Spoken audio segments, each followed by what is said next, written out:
which we compete against, and there were the three of us, the head of each of us for the region, having a debate about the region. And there was an open Q&A, and I must admit that it was a great session. The three companies are very good companies. And there was somebody on the audience, these were real questions that happened. Somebody stand up and said, you guys, of course, always focus in Brazil and Mexico, but I'm in this country, and I would like to understand, I'm going to be very precise, I'm in Colombia, and I would like to understand what is your strategy in Colombia outside of Bogota. So I was quiet, I said, you can answer. Nobody answered. So I said, well, we have offices, of course, in Medellin. We also have all these people in Cali. We do these type of things. And I had a real good time. We have all these partners. This is the way we do our business. Then somebody stand up and said, well, but you guys, are not focusing in Central America. And it happened that I just spent some time in Guatemala and Salvador myself, in our offices as well. So I said, I made them answer, nobody answers, so I stand up again. People start laughing in the audience. And then we talk about the Caribbean islands. And that one I love it, because I just been in the Dominican Republic with the head of state, with Danilo, having meetings talking about the country as well. And we really go deep to try to understand what is the real opportunity. I was months ago in Paraguay, Montevideo. I went and met with the Commonwealth. I went and met as well with the president, because the government just got money from IDB to digitalize the country, and we're helping them. And this is real stories, and I'm personalizing them because I was there present. And I want to share this with you because when we look into Microsoft, and you look into Microsoft, and then we talk about Latin America, and we see an announcement that somebody saying that has invested in a data center, but in reality it's an edge node, which is very different than a data center, and people get confused. I will never come and override a journalist or anybody. But the truth of the matter is, I don't want anybody to be confused here about the commitment that we have as a company in the region and why we have that commitment. We believe not just in the opportunity ahead, but as well on the democratization of the society that is coming through digital transformation. And 650 million population, where 180 million are students, it's just a unique opportunity to change the world. And if we truly believe in the mission of the company, which is to realize everybody's potential across the globe, that's why we're investing in Latin America the way we're investing. We might not do great things sometimes, and I'm willing to get feedback. I think you got my email and some of my socials. You can reach out to me, say, I think we can do better here or there. But I don't want anybody to be confused, not just on the commitment, but on the excitement that we have. Despite the fact that we had issues this year in the economy in Argentina, or despite the fact that we're expecting a faster recovery of Brazil, or despite the fact that people is saying, hey, are there concerns between Mexico or the US or what is going on? Despite all those facts, I got several emails this morning because Latin America, that we have this contest, who is the best region in the world? I got several emails because we didn't win. Because we didn't win, so expectations want to win anyway again. Just say, well, there's 14 regions, we don't need to win every year. And the reason is we do a great job capturing the opportunity in a market like the one that we have. So I want to say thank you to everybody, and I want to close, sharing a little bit what is ahead of us. Because the reality is, despite all these numbers that I just gave you, our vision on how the opportunity is coming to us and where are we moving, the best is yet to come. I think that we are extremely lucky to be in the industry that we are at the moment that we are. And we are very well positioned to capture this growth. We're going to give you some more details on how to capture it and where the opportunity is. But think about the following. In several countries today in Latin America, we're the cloud market leader. I'm not including Office 365. With Office 365, we're in every country, we're the market leaders. I'm talking about infrastructure and platform as a service. We're not the first one coming. But in many other countries, we are already bigger than anybody else. Of course, not in Brazil and Mexico, but we're growing faster, and I'm looking forward to be number one as well in Brazil and Mexico. That's what we're aiming. And the way to get there is basically through our partners and with you, serving our customers the best way.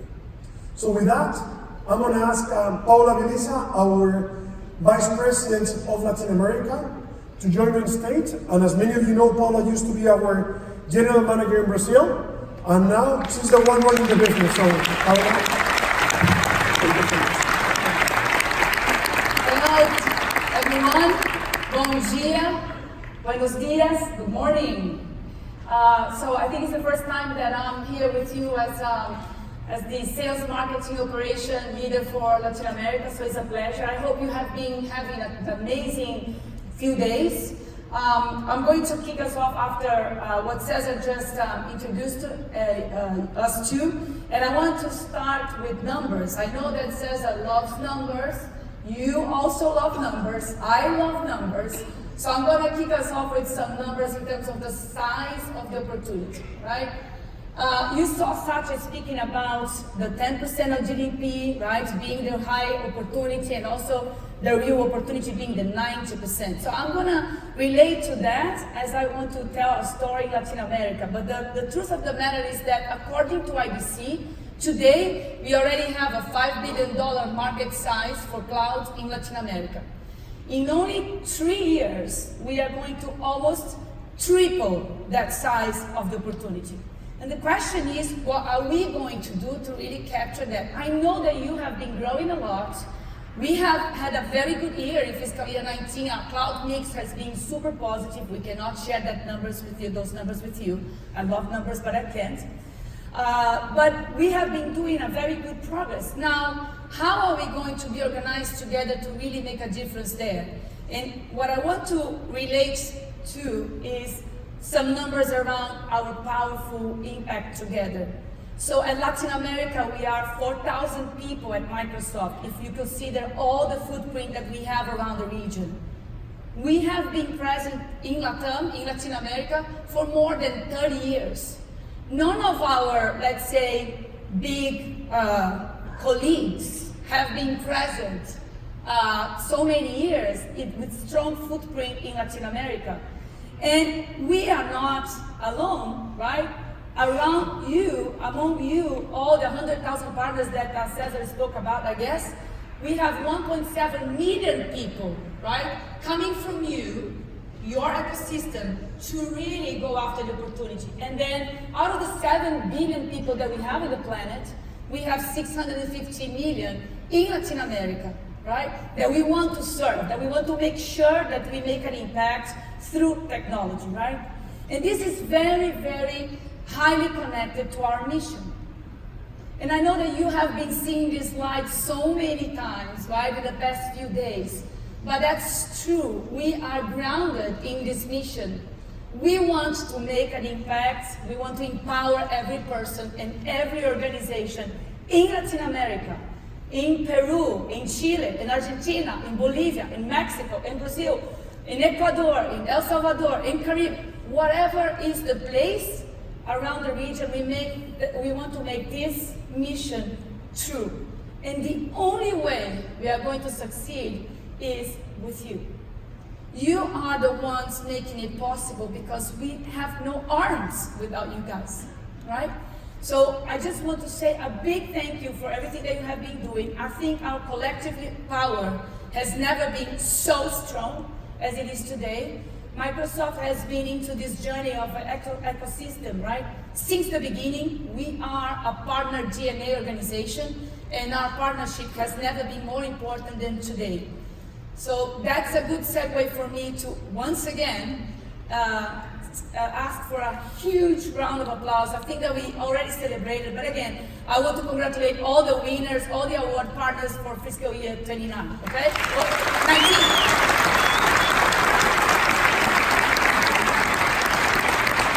Thank you so much. We celebrated before, but I think I see unique stories around all these success cases from fiscal year 19. So as you can see, I'm being kicked off of the stage already. And then with that, I think it's a good moment to ask for Jimmy Scotto, right? Our GM for One Commercial Partners, to get on stage And then we are going to have a few partners also joining Denise for a very good conversation around our experiences. Denise.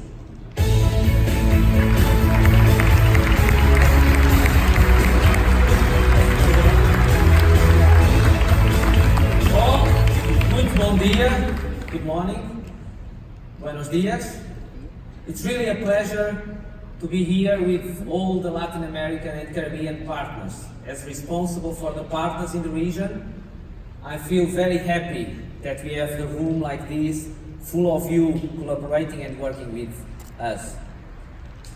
This time we thought that better than listen from me what we really want to do and what we have done last year, I think that is much better if you listen from your peers. So we decided to have a panel, and I'm going to ask a few questions to spark the conversation. And our hope is that that conversation would really bring a few new ideas and improve the P2P, the partner-to-partner conversation. So with that, I want to ask the panel to come in. I'm inviting Sebastian from View Security, Carolina from Licenças Online, Sabrina from Pactria, and Mauricio from Belarus. Please join me.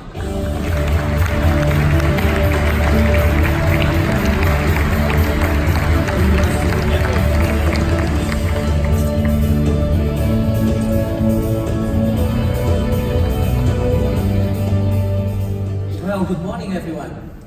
Good morning. How are you guys feeling? Fine, great. Thank you for this opportunity. Nice to meet you all. No, the conversation is... Pretend that they are not here. It's just between us. It's just between us. So, guys, I would ask you to first start to presenting yourselves and a little bit about your company, so everybody knows where you are coming from and what's the company about. So, Mauricio, why don't you start? Okay, well, good morning, everybody. You're not here, but good morning. Daedalus is a Brazilian company. We are 30 years in the market. I founded the company in 1989, and we are 10 years working with cloud and 5 with Microsoft. We do services on cloud and services on data today. We do consulting services and managed services, and we are expanding in Latin, starting with Argentina, and we are. That's it. It's enough. Yeah? That's it. Thank you.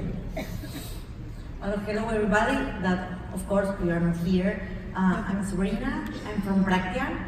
Practia is a technological company, 33 years old. We are old enough. We are specialized in technology, automation, data and AI, collaboration, IoT, and change management. We operate throughout Latin America, including Brazil and Spain. Thank you. Hi everybody, I'm Carolina from Licenças Online. We have 17 years in the market. We are distributors in Latin America. We cover almost all the countries in the region. And we are focused on selling software-defined data center solutions, security, and digital workspace to partners across the region. Thank you. Good morning, Microsoft team, partners. I'm really happy to be here. I'm Sebastián Stranieri, CEO and founder of EU. We are the Partner of the Year in Argentina, and we have a focus in cybersecurity. We do fraud prevention and anti-money laundering solutions, and we are here to help you to empower your business. Thank you. So as you can see, we have here a very diverse panel of partners coming from different starts, and so I think that we should start the conversation. And basically, we decided there were 3 topics that we really would like to address today. One of it is empowering our customers. How are they empowering their customers in this new digital transformation? So in Latin America, we have so many stories of really customers being helped. And Cesar mentioned a few of those stories by our partners in their digital transformation. So I would like to start with you, Sebastian. How are you empowering your customers so they do really maximize their business opportunities, their profitability? Well, usually when you put cyber security and empowering in the same sentence, it's not compatible, right? Because we are Mr. No, we are the risk no takers. As a partner, as an ISV from Microsoft, we are trying to do is to empowering companies to be more competitive, to use cybersecurity and the Azure platforms to create better business solutions. Actually, well, we created synergies with other partners like Technicis, like Prisma, to provide solutions like in Renaper in Buenos Aires, Argentina, the digital ID system. So now every citizen in Argentina can authenticate using face biometrics to open a bank account, to make likeness detection just from your coach at home. So the two main reasons are, again, creating more competitive business and lowering the operational risk. Thank you. Sabrina, tell us a little bit about how do you do that? How do you help your customers reinvent their productivity and their practices? That's a very interesting question, because it's like a thing that every customer asks, trying to understand how they can be more productive and understand digital transformation in their companies. So what we do, first, we try to use all the technology that we are experts, and understand that technology and we can use it, focusing on the market, the customers of our customers, the processes and sales, and how we can understand the business of our clients, to understand how we can help them, starting with their mission, vision, and strategic objectives, and understand how the technology can really help them to be more productive, to be more competitive, and then we develop solutions very focused on these key points. These solutions are based, of course, in technology like automation, data, AI, IoT, all we have really in hand, and make them more productive, focusing especially in how they can increase their P&L. So very focused in the industry, understanding the client, understanding how we can really improve their business and increase their P&L at the end. Thank you. Mauricio, is there any story from your customers that you can think and say, hey, I really felt that we accomplished the mission, we really empower the customer and we really help them? Is there any customer that comes to You didn't rehearse this question, right? Never. There is a lot of doubts about cloud and all these new technologies. So most of the customers, they are really enthusiastic when they realize what it really means for their business. So most of the customers, they used to come, especially in Latin America, because of all the struggle on the economical side, they try to come to cloud, trying to save money. But it's much more than this, right? So when they realize the power that they have, when they move their applications to the cloud, you can see that they have an open space to do a lot of things that was impossible on premise. Then you have something special. So we have a lot of customers that, most of the customers that we have, they came to us like an emergency room. So they come to us and say, hey, I have a problem in my local data center and I have to move this week. Okay? And then we have to move very, very fast with the migration. Usually it's not done in the most special ways. I mean, it's lift and shift basically. And then we start to, re-architect, etc. And then we start to offer something that the customer never saw before, like data analytics, for instance. So it's very interesting, the transformation and the realization that most of the customers have when they come to us to solve a problem, and all of a sudden they discover a new world. I am 30 years in the market, I never saw nothing like this before. I mean, the enthusiasm, the emotional side of it, of the customers, when they realize what we are trying to do with them and what we do for them, this is amazing. This is wonderful. It is. We have so many stories, and sometimes I think that we don't talk enough, all of us, about the stories of our customers. And I would say the same about our own partners. Sometimes I have the feeling that I could tell, and after this week I have so many meetings here as all of you, and there are so many stories of partners that have started doing something and discover a new set of things and add analytics or add something else, and suddenly is a new world of opportunity that's opening. And we don't tell enough of those stories. So that's part of the objective of being here with you, is that you tell your own stories. And it's typical, Denise, if you allow me, for a customer that has a problem with emails, and then they migrate to Office 365, and then they realize, what is this Teams? What is that Power BI? And then everything changes. I mean, they forget about the emails and start with the new platform. It's wonderful. I used to say to the customers, don't go to Office 365 or Azure, go to Microsoft. This is very important. We have a portfolio that provides the transformation if we work together with you to provide this journey. really, if you want to add Yes, something. we have we've seen many successful stories in the region, but it comes to my mind one that is from a customer that is a software developer. They have a solution of electronic billing, and they were delivering the solution from their own data centers to customers in Colombia, Argentina, and Peru. And they were having a lot of problems, technical problems, as it was mentioned. They usually say, well, I have this problem, what can I do to make it better? And they have a lot of impact in the customer satisfaction, what was making a huge problem for them. And they wanted to move to the cloud, but they said they didn't want a cloud provider with zero support services, you know what I mean? Yeah. So they came to us and said, well, can you help me to migrate? And we said, yes, let's engage with Azure Cloud.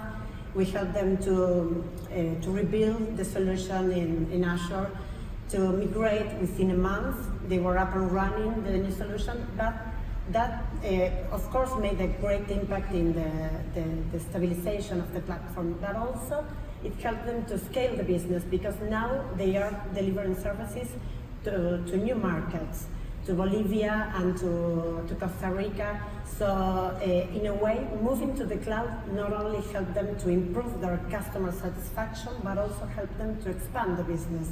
So that is a great story that I think it's great to share to everybody. Thank you. Let me move us to the second topic. How technologies meet the needs of our customers today and tomorrow. I think that we all have seen a gigantic cycle of innovation. It's just amazing.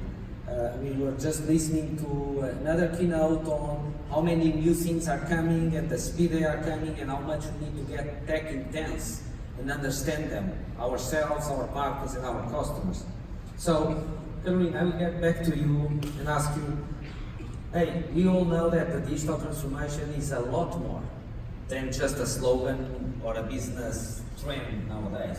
It's reality. So how are you embracing digital transformation? Well, we started our digital transformation to address and manage and increase our recurring revenue, the subscription business. And of course, we changed all the processes, improved and invested in our systems, the compensation plans. I guess it's a story that many partners here in the audience can tell as well. Now we are working on a disaster recovery side of our business, but it's something that had a great impact this year in our company is the usage of Teams. Teams as a collaboration tool. But the main impact that we're having is the interchange of different generations' work styles, because 90% of our leadership teams comes from Generation X, but 75% of our staff are millennials, and millennials do not like emails. They want to talk and to chat and to have a totally different engagement way of doing business inside the company. So millennials now are driving our digital transformation inside our company. Oh, amazing story. We are living the same in Microsoft, I think all of us as companies. Sabrina, back to you. How are you delivering these cutting-edge technologies to your customers?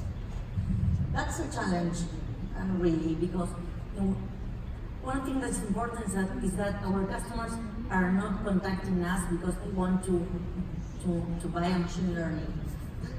and that's a key point. They really want help solve their problems. So understanding really what their problems are, really understanding the technology, being specialized in the technology, we can build solutions specialized in our customer, in the segments. We can be like I said, very tech intensity, and help them solve their problems through technology, but not move the conversation from technology to really a problem solution approach, understanding really what they need, what their pains are, what the opportunities, what the capabilities they need, and swimming up of our arena, it says they can scale. Samsung, for example, in solutions like automation, for example, we have a huge solution about digital back office. We can also help the customers to grow fast, to focus on really can manage more clients and be more effective, and focus on really not only being better and having better service with their clients, but also with their employees, empowering them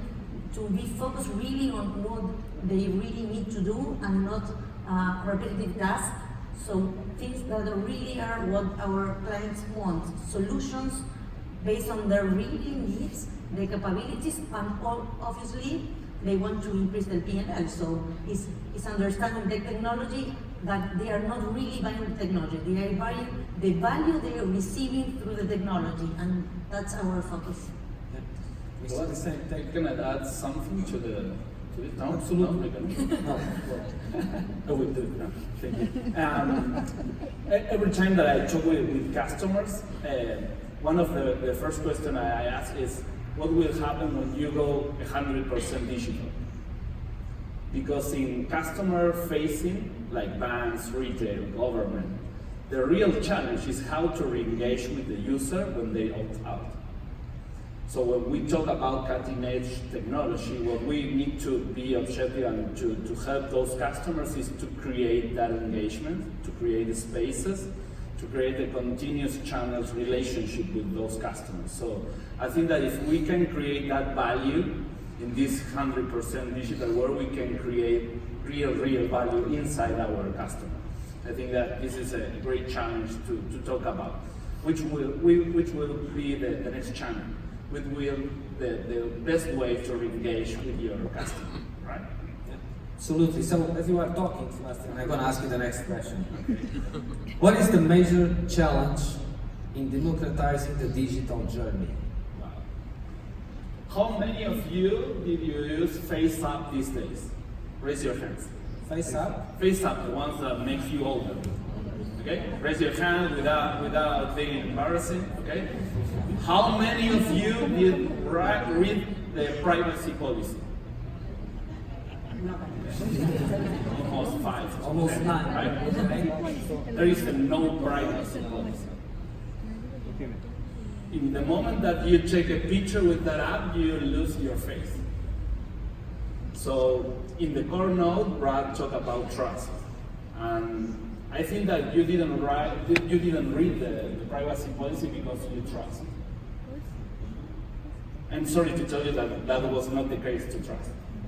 But we can create technology in two aspects, one for the individuals and the citizens, to empower to own your identity, to own your digital assets, your retail, your credit card, your bank account, your village, whatever you have online, because you was born 1 million times online, right? And in terms of companies, I think that we have the responsibility, and that is what we create at EU. It's a way to create a platform that can empower to go beyond the regulations, beyond the ability to give the power to own your stuff. And I think that the best way to democratize this is to rethink how we manage critical and confidential information, and in the next year, the focus will be in those things. How companies can support regulations, and how the citizens come back to own their identity and the assets online and have full control.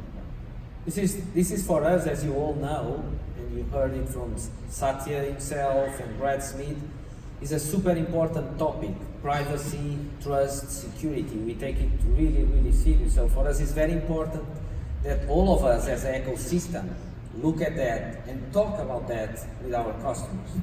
Because many times, and it's interesting because you just mentioned this app, and I had one of my friends here in the audience that showed me a picture of him looking older, like just 2 days ago. And to be honest with you all, I didn't try it because I didn't have time. I had a bunch of other stuff going on, I have a lot of meetings with new partners and other things to do, but I was planning to probably do it when I'm going to be on vacations next week. Because it's fun, right? Because hey, it's fun. It's like posting your picture from your child in front of the school. And I have never Very thought, risky. twice that the company is a Russian company, that my face is gone and is now digital recognized in whatever places and so on and so forth. So maybe somebody that is born in this digital world sees it different, but it's clearly not my case, and it seems that many of us in the audience. So anybody, any other comment around this topic of, no? So let's move to the next and third and last section of the conversation, that is, what is a successful partner of the future? How to adopt innovation? How important is, and we are seeing blurring the technologies. You are seeing blurring. We used to have, many years ago, in Microsoft, kind of these squares, and we put our partners inside squares. You are in this box, you are an LSP, you are a DISP, you are an ISV, you are this or that. And what we are seeing, what I am seeing in my team and all of us, is that those lines are blurring. You are doing managed services across different partner types. Partner types are reinventing themselves. New partners are born in the cloud, and so on and so forth. So, Mauricio, I will start with you. How do we see a successful partner of the future? How does it look for you? It is. We have to remember that the first very good thing that Satya bring to all of us was the new mission of Microsoft. 5 years ago, he did a new mission that is bold, and probably everybody realized that is a mission that Microsoft can do alone. Absolutely. So we are part of this mission. The partner of the future, the partner of success, understands that a portion of this mission of change the world is something that we have to do together. This is not a speech. This is very powerful because most of the companies don't have a mission. And we have collectively a very nice mission. So the partner should be the services as a service for the technologies as a service that Microsoft provides to us. This is how to be successful. More than that, in my opinion, we are the drivers of this journey. Without the partners, you can't have the volume to really help the 7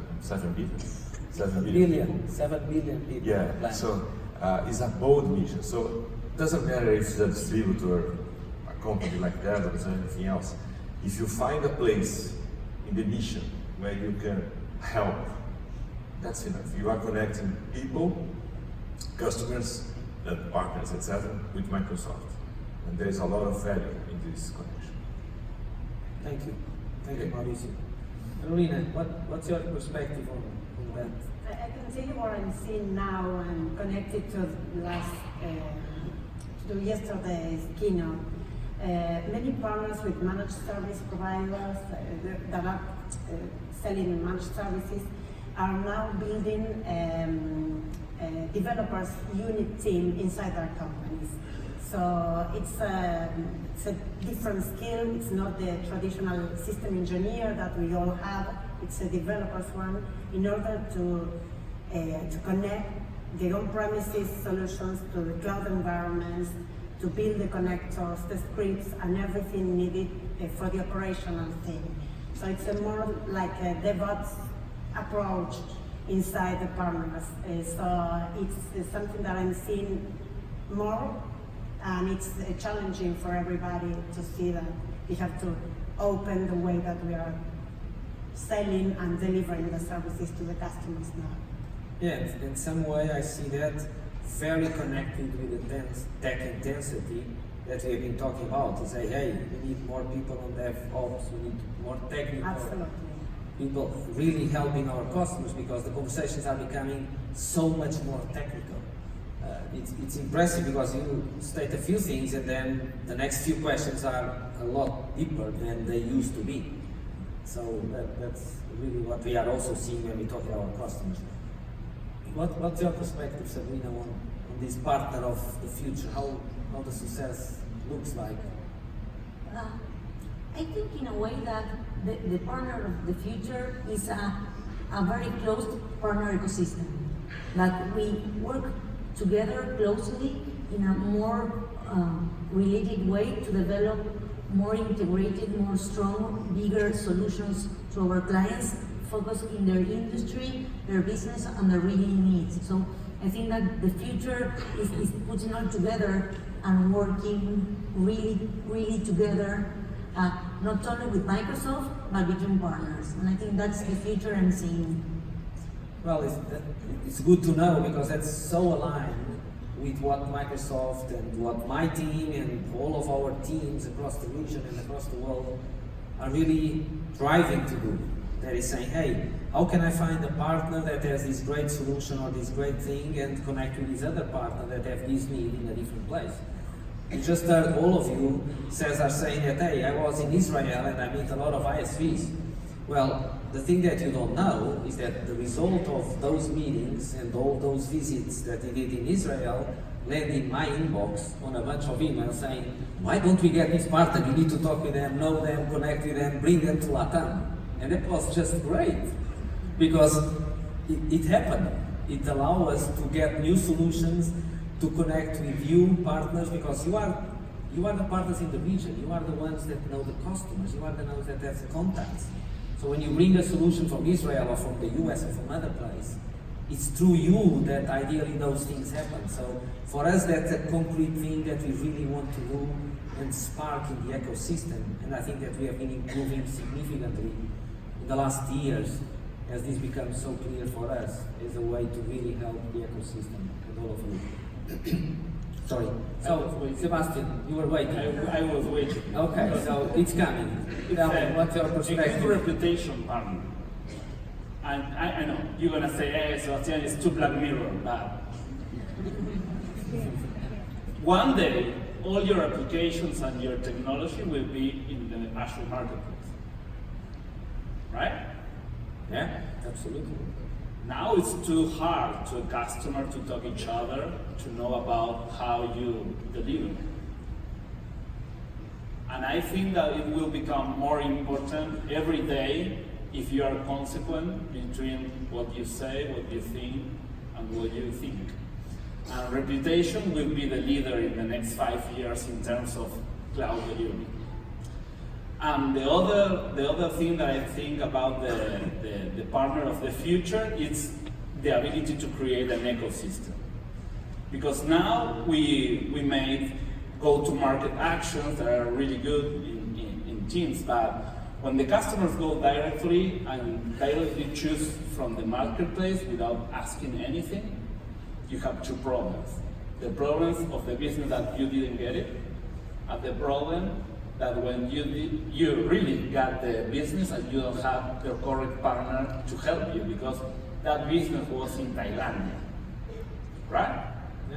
And so we need to create a trusted ecosystem within each partner so we can deliver in any part of the world, because the real magic of this marketplace is about no limits. I think that competition is a business strategy now. We're seeing Microsoft building alliances with so many competitors during the last years. We should be doing the same. Yeah, it's true. I think it's a great example. We have lived it ourselves, and it's amazing how much difference that it makes for us, because it's much interesting to cooperate and to fight against, but to our customers. When you go to the customer and tell the customer that, hey, you run your SAP on Azure, you run your Oracle database on Azure, you run Linux on Azure, it's a powerful message. It's a super powerful message. Then, oh no, it's all about us. It's all about Windows. It can only run on Windows. So Limits, right? No Linux limits. is like, In Argentina was about cybersecurity solutions on the cloud.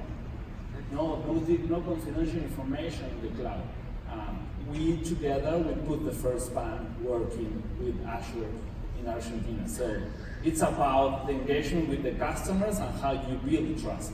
yeah, absolutely. So I want to thank you very much for sharing your experiences and your thoughts with us. And I want to ask you a round of applause to our panel. Thank you.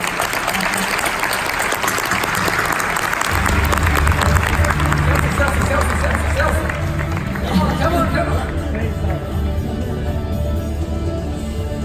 So with that, I want to call Paula back on stage.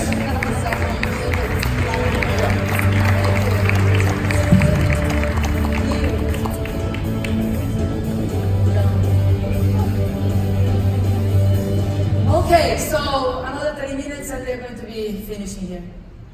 No? No. Maybe 10 minutes. Okay. So I just want to finish with a bit of a hook of our next 12 months. How are we looking into that? And I want to share with you some perspective. We have been working on that for a few months within Microsoft. And I would love to start with the customer perspective, right? So this is, you see here, and all the partners here with the needs, we talked a lot about the needs of our customers. But we have been gravitating around these main points that our customers are sharing with us. And the number one that I want to mention is really the need for us to go deep, technically speaking, in our technology. Customers don't want elevator pitches. Customers are not willing to have someone selling, only by the book. Customers want us more and more to be coding, to be demonstrating in real life what our technology together can make for them, right? That's number one thing. The other thing is customers want that connected to how they are going to solve their problems, their business challenges. It's not about technology. It's about what can technology do for them, right? It's about also how are we going to help our customers to talk to many stakeholders within their organizations. It's not one decision maker. It's several decision makers, several stakeholders that are going to be, helping on the digital transformation journey. So if this is at the back of our mind as the most important things that we need to do to be successful with our customers, here's some principles that I'd love to share with you, right? I'm not sure if you have already seen that, I think so. We are grounding our strategy for this fiscal year 20 on those three very simple, not new, kind of principles. So first is customer centricity. I just mentioned a few points that we need to have in mind so that we are successful. And of course, it's not about Microsoft. It's about us together with you. It's about the 1.7 million people that together, right, Microsoft ecosystem in Latin America can make happen.